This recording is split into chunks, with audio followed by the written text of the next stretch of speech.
नमस्ते। मैं हूं सिद्धांत, साथ में फ्रेम में है अंशुमान जी। ये खर्चा पानी है। पिछले हफ्ते मैं था नहीं अंशुमान जी, कैसा रहा सब?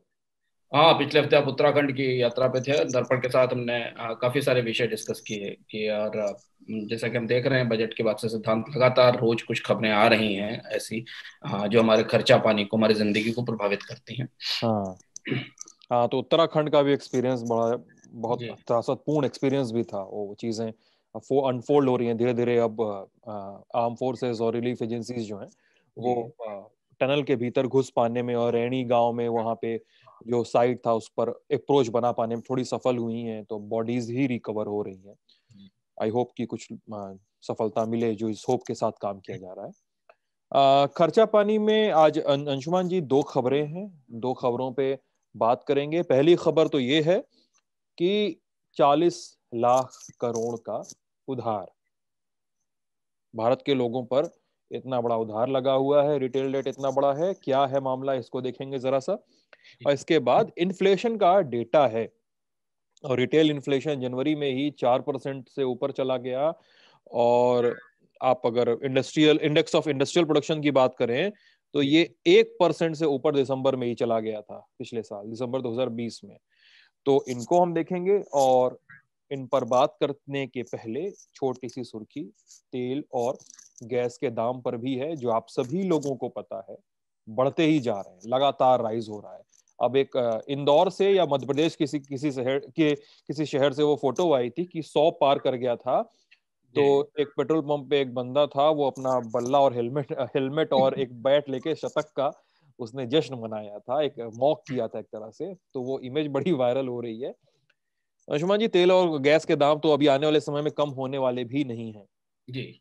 और हम लोग खर्चा पानी में सिद्धांत इस बात पर चर्चा करते रहे और हमने ये भी कहा था कि सिर्फ तेल और गैस नहीं, एलपीजी की कीमतें भी बढ़ती जाएंगी, क्योंकि सरकार ने एलपीजी पर सब्सिडी कम कर दी है। खर्चा पानी के दर्शकों को याद होगा कि हमने विस्तार से बताया था कि हमारा खर्चा पानी का पहला या दूसरा एपिसोड इसी पे था। हाँ, कि इस बार बजट में एलपीजी की पर सब्सिडी बहुत एग्रेसिवली घटाई गई है और इसलिए आप दिसंबर से अभी तक देखें तीसरी बार एलपीजी की कीमत बढ़ चुकी है और 50 रुपए कीमत आज रात से, मतलब आज सुबह से प्रभावी, कल रात से प्रभावी हो गई है। हम्म। और पेट्रोल डीजल की कीमतें बढ़ने की रफ्तार और तेज होने की संभावना है, क्योंकि अंतर्राष्ट्रीय बाजार में कच्चे तेल की कीमतें बढ़ रही हैं। सरकार फिलहाल टैक्स घटाने की स्थिति में नहीं नहीं है किसी भी तरह से। और एक अजीब सी चीज है जिस पर हम कभी अलग से भी चर्चा करेंगे कि भारत में पूरा का पूरा जो एनर्जी सेक्टर है, जिसमें आप बिजली लें या ईंधन लें, उनकी कीमतें लगातार बढ़ती जा रही हैं और खासतौर से मंदी में ये हमारे लिए लिए गहरा असर कर रही हैं। इस पर हम अपनी महंगाई की चर्चा में फिर आएंगे इसके बाद, जब हम आपको बताएंगे कि महंगाई की दरअसल वास्तविकता क्या है, खोलकर अंदर से समझने की कोशिश करेंगे कि जो 4% की महंगाई सरकारी आंकड़ों में दिख रही है, इसकी सच्चाई अंदर से क्या है। ये तो वैसा समय है, धर्मेंद्र प्रधान जो पेट्रोलियम मिनिस्टर हैं, उनका बयान आता है कि अंतर्राष्ट्रीय बाजार में कच्चे तेल की कीमतें बढ़ रही हैं और इसलिए हमें दाम बढ़ाना पड़ रहा है। और इस जिस समय वो ये नहीं बताते हैं कि हमारे यहाँ पेट्रोल और डीजल पे टैक्स कितना ज्यादा लगाया जाता है। 60% टैक्स हाँ। पेट्रोल पर हम दे रहे हैं और करीब 56% डीजल पर दे हाँ, रहे और वो ये भी नहीं बताते हैं कि पिछले साल जब कच्चा तेल सस्ता था तब भारत के लोग महंगा तेल क्यों खरीद रहे हैं। थे। हाँ पहली खबर पे चलते हैं शुमान जी। किसने भारत के लोगों पर 40 लाख करोड़ का उधार का उधार की रसीद फाड़ दी है? ये बड़ी खबर है और इस खबर को समझना इसलिए जरूरी है क्योंकि इस मंदी के दौर में जब लोगों की तनख्वाहें घटी हैं या नौकरियां गई हैं, तब भारत में रिटेल क्रेडिट 40 लाख करोड़ रुपए के आसपास के हैं। और खुदरा कर्ज की बात है, ये उस कर्ज की बात नहीं जो कंपनियों ने ले रखा है, ये उस कर्ज की भी बात नहीं जो सरकारों ने ले रखा है, ये उस कर्ज की बात है जो आम लोगों ने ले रखा है, मकान बनाने के लिए, कार के लिए, एजुकेशन के लिए, कंज्यूमर के लिए। और पहली बार जो ताजी रिपोर्ट आ रही है वो ये बता रही है कि भारत में इस कर्ज का स्तर 40 लाख करोड़ रुपए हो गया, जो कि अलार्मिंगली हाई है। इससे इतना भारी कर्ज आम लोगों के ऊपर, खासतौर से रिटेल क्रेडिट, इतना बड़ा नहीं हुआ। अब इसमें रिपेमेंट और डिफॉल्ट की चुनौतियां लगातार बढ़ती जा रही हैं।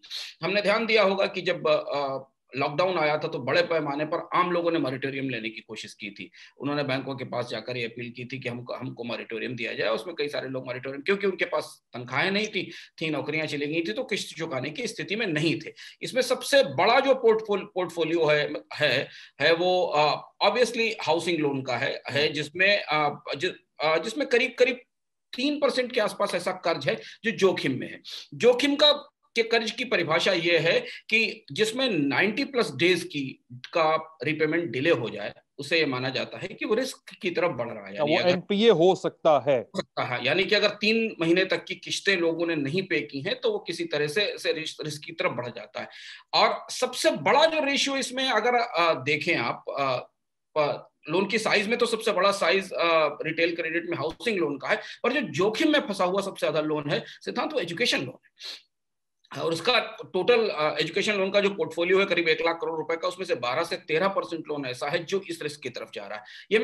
ये बताता है कि चूंकि नौकरियां नहीं मिली, लोगों ने पढ़ाई के लिए कर्ज लिया और कर्ज के बाद वो नौकरियां नहीं वापस आई, तो उन्हें वो कर्ज चुकाने में अब दिक्कत हो रही है। इसके अलावा दूसरा बड़ा हिस्सा इस सीक्वेंस में ऑटो लोन का है। ओके। ये भी हमने पिछले 5-6 महीनों में लॉकडाउन के दौरान देखा कि बहुत सारे लोग कारों की किस्त नहीं चुका पाए और कारें वापस हुई। अब भारतीय आम आदमी की बैलेंस शीट बिगड़ चुकी है, उसकी अपनी निजी बैलेंस शीट बिगड़ चुकी है। उसकी बचत लगातार घट रही है, तनख्वाहों में, वेतन में, मजदूरी में बढ़ोतरी नहीं हो रही, और उसके ऊपर जो कर्ज है वो कर्ज अब बढ़ता चला जा रहा है। सिर्फ उनको इतनी ही राहत है कि पिछले दिनों में ब्याज दरें कम हुई हैं और उसका थोड़ा बहुत लाभ उन लोगों को मिला है जिनके लोन की दरें कम हुई, लेकिन वो इतनी बड़ी कटौती नहीं है कि वो किस्त न भर पाने की चुनौती की भरपाई कर सके। और इसलिए अब सारे बैंकर्स और सारी कर्ज देने वाली कंपनियां इस पर अलार्म बजाने लगी हैं, रेड फ्लैग दिखाने लगी हैं कि रिटेल क्रेडिट में क्राइसिस ज्यादा तेजी से बढ़ रही है। और अब इसका असर भी हमको लगातार दिखाई दे रहा है कि रिटेल क्रेडिट की डिमांड नहीं आ रही है। बैंक काफी कोशिश कर रहे हैं कि ब्याज के लोग लोन लेने आए, लोग हाउसिंग लोन लें, लोग कार लोन लें, लेकिन जो फ्यूचर के प्रति सिक्योरिटी है और जो एश्योरेंस है कि भविष्य में वो किस्तें चुका पाएंगे, वो नहीं। तो इसलिए रिटेल क्रेडिट की डिमांड भी घट रही है। ये एक नया पहलू है। अभी तक हम एनपीए पे बात करते थे, तो हम बात करते थे कि कंपनियों के कर्ज डूब रहे हैं। अभी तक हमें बात करते थे कि सरकार ने बड़े पैमाने पर कर्ज ले लिया, पर 40 लाख करोड़ का जो पोर्टफोलियो भारत के बैंक और फाइनेंशियल इंस्टीट्यूशंस और एनबीएफसीज आम लोगों का कर्ज लिए बैठे हैं। अगर इकोनॉमी में रिवाइवल नहीं आया, अगर लोगों की तनख्वाहें नहीं बढ़ी, अगर रोजगार नहीं बढ़े, तो ये डिफॉल्ट शुरू हो जाएंगे। मतलब जीडीपी का लगभग 20% का हिस्सा इस समय बट्टे खाते में जाने के कगार पे खड़ा शुरू हो जाएंगे। और इस संख्या में अंशुमान जी जो स्थितियां हैं देश की, लोग खर्च नहीं कर पा रहे हैं, लोग आगे के लिए बचा रहे हैं, भविष्य देख रहे हैं, तो ये स्थितियां तो और बड़ी होंगी, ये एक नंबर और बढ़ सकता है आने वाले समय। अब इसमें क्या है कि 3 महीने के मॉरिटोरियम के बाद लोगों को वापस कर चुकाना पड़ा, और तब उन्हें कंपाउंड इंटरेस्ट के साथ कर्ज देना पड़ा। बाकी लोन रिस्ट्रक्चरिंग की सुविधा आम लोगों ने बहुत ज्यादा ली नहीं, क्योंकि हम इस पर चर्चा भी कर चुके हैं कि लोन रिस्ट्रक्चरिंग में बहुत सारे लोग नहीं आए, बैंकों ने भी बहुत तरह से लोन रिस्ट्रक्चर नहीं किया। तो अब यहाँ पे वो क्राइसिस बनती है कि जो आम लोगों को कर्ज दिए गए हैं वो किसी एसेट के अगेंस्ट दिए गए सिद्धांत, उसमें कोई एसेट मॉर्टगेज्ड है, कोई एक संपत्ति गिरवी है। अगर आपने मकान लिया तो आपका मकान बैंक के पास मॉर्टगेज है, अगर आपने कार लिया तो आपका कार बैंक के पास मॉर्टगेज, अगर आपने हाउसिंग लोन लिया तो कोई दूसरी एसेट बैंक के पास मॉर्टगेज है। और अगर ये डिफॉल्ट बढ़े और लोगों ने कर्ज नहीं चुकाए, तो फिर एसेट्स का टेक ओवर शुरू होगा, और वो बहुत आसान नहीं है, क्योंकि जब बैंकों के पास एसेट्स बड़े पैमाने पर आ जाती है तो उनको सेल करने के लिए मार्केट भी होना चाहिए, बाजार में खरीदेगा कौन उनको। तो ये एक चुनौती है। इसलिए अर्थव्यवस्था में मंदी जितनी तेजी से खत्म होगी, जितनी जल्दी लोग वापस उस स्थिति में पहुंच जाएंगे जिस स्थिति में 2018 मार्च अप्रैल के दौरान थे, तब जाकर हम ये देख पाएंगे कि इन कर्जों की वापसी का रिटर्न बेहतर ढंग से शुरू हो गया है। क्योंकि रिटेल क्रेडिट में सिद्धांत 2%, 2.5% का पोर्टफोलियो भी रिस्क में होना, और एजुकेशन लोन में 12%, 13% का पोर्टफोलियो भी रिस्क में होना काफी बड़ी बात है, क्योंकि कॉर्पोरेट कर्ज का ढांचा, कॉर्पोरेट कर्ज की वसूली की प्रक्रिया और उनसे जुड़ी हुई व्यवस्थाएं बिल्कुल दूसरी।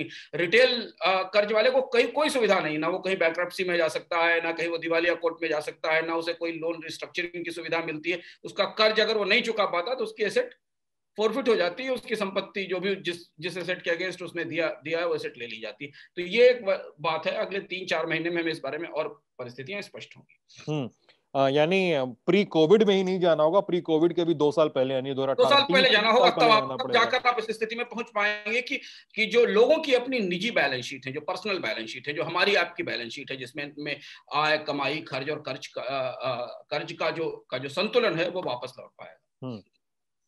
दूसरी खबर की ओर चलते हैं शुमान जी। पहले ही ब्रीफ दे चुके हैं हम लोगों को, व्यूअर्स को, बता दें आपको कि ministry of statistics and programme implementation वो इन्फ्लेशन के आंकड़े जारी करती है। महंगाई कितनी है देश में, महंगाई इन्फ्लेशन का अगर आंकड़ा आप कंज्यूमर प्राइस इंडेक्स यानी सीपीआई के हिसाब से देखें, हमारे और आपके लिए देखें, तो जनवरी के महीने में वो 4% से ऊपर चला गया है मामला। और दिसंबर 2020 में इंडस्ट्रीज के लेवल पे देखें, index of industrial production IIP, एक सीआईपी होता है, एक आईआईपी होता है। तो कंज्यूमर वाला सीआईपी जो है, जो हम लोगों से जुड़ा हुआ है, आईआईपी जो है, जो एक बड़े लेवल की बात है, दिसंबर में वहां पे 1% की वृद्धि हुई है। सरकार खुद ही बता रही है अंशुमान जी कि महंगाई में बढ़ोतरी हुई है। महंगाई का आंकड़ा सिद्धांत, कई सारे लोगों ने मुझसे सवाल पूछा कि महंगाई का आंकड़ा अचानक हमने सितंबर अक्टूबर से इसमें गिरावट क्यों देखी। सितंबर तक महंगाई, उपभोक्ता महंगाई करीब 6-7% के आसपास थी और जनवरी में रिकॉर्ड 4% के लो लेवल के आसपास आ गई। कई लोगों ने सवाल पूछा कि अचानक ऐसा क्या हुआ, क्योंकि महंगाई तो मौसम की तरह है, मौसम बदलता है तो आप महसूस करते हैं महंगाई तो आपको बढ़ती दिखाई दे रही है। आपको लगातार पेट्रोल डीजल की कीमतें बढ़ रही है और फिर भी महंगाई में कमी क्यों आ रही है। सब्जियों की कीमतें लगातार बढ़ रही है। इसमें अंशुमान जी वो भी हम लोग शामिल कर सकते हैं, मुझे लगता है, जो एफएमसीजी के कंजम्पशन के आंकड़े आए हैं।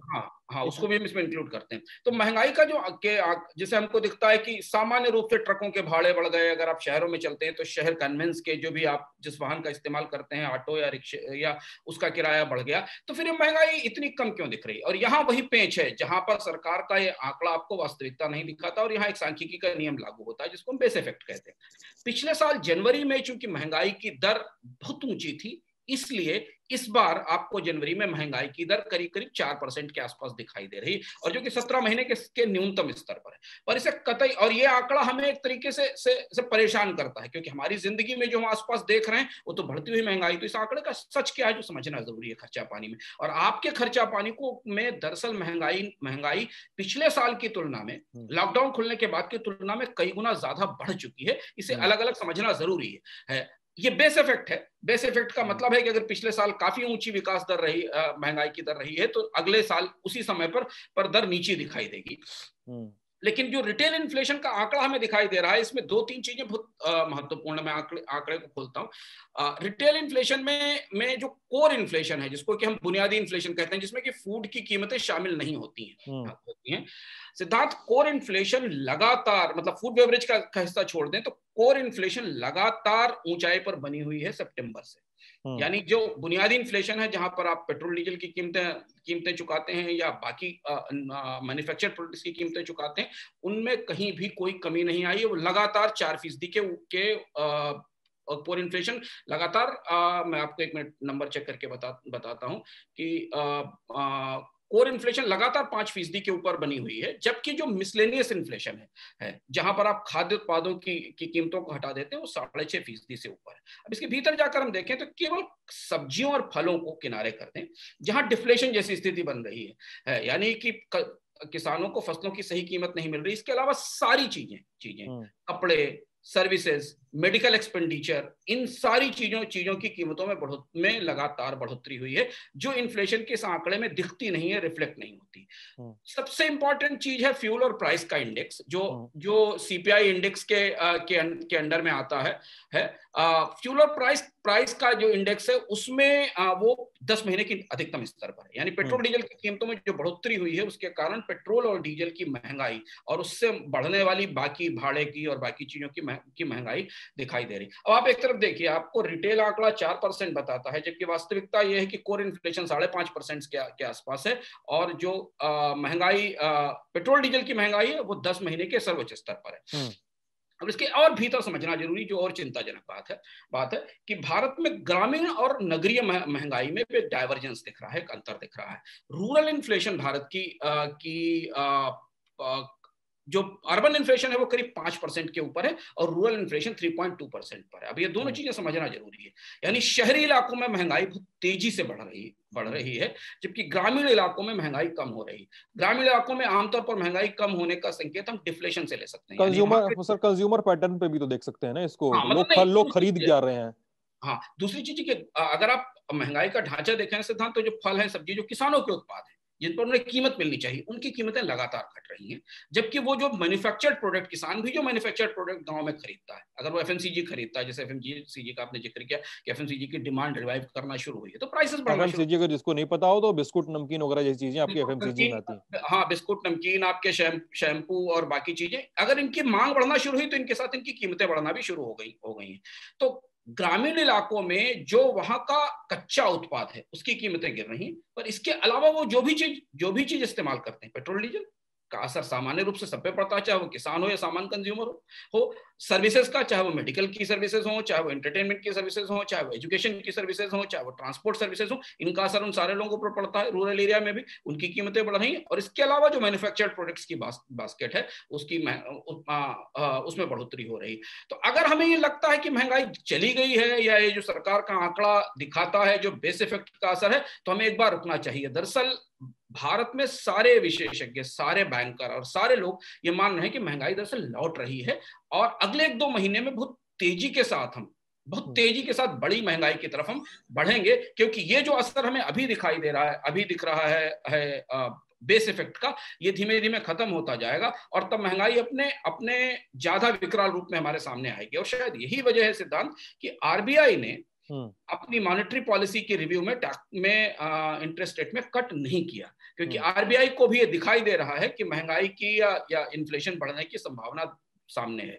तो अगर महंगाई का आंकड़ा आपको भ्रमित करता है तो आप उसकी वास्तविकता समझने की कोशिश करिए, और अपने आसपास अपने खर्च को देखने की कोशिश करिए। आपको खुद महसूस होगा कि आप अगर टेम्पो से जाते थे, उसका जितना किराया आज से 3 महीने 4 महीने पहले देते, तब कितना किराया देते। स्कूलों की फीस देख लीजिए, मेडिकल एक्सपेंडिचर देख लीजिए, दवाएं देख लीजिए। और इन्फ्लेशन का जो सरकार का आंकड़ा है वो ऊपर कुछ और कहता है, पर अंदर उसमें एक एक उत्पाद की कीमतों में कितनी बढ़ोतरी हुई इसका विस्तृत डेटा है, जो हमने आपको खर्चा पानी में बताने की कोशिश की। और इसलिए जरूरी है कि आप महंगाई से अपनी बचत को और महंगाई से अपने खर्च को बचाने के लिए पहले से तैयार रहें। तो यानी बेस इफेक्ट जो है उसकी वजह से आप सरकार दिखाएगी आपको कि साहब महंगाई तो घटी है, लेकिन असल में आपका जीवन जो है, आपके जो पर्सनल एक्सपीरियंसेस हैं, उससे ये डिसाइड होगा कि आप कहाँ खड़े। तो ये था हमारा आज का खर्चा पानी। कल फिर से मिलेंगे नए विषयों के साथ, या पुराने विषयों में कोई नया बदलाव होता है, कोई बड़े अपडेट आते हैं तो उनके साथ आप सवाल पूछिए, सुझाव दीजिए, शिकायत कीजिए। सब कुछ का स्वागत है कमेंट बॉक्स में। मैं हूं, साथ में है अंशुमान जी। आप लल्लन टॉप देख रहे थे। बहुत बहुत शुक्रिया।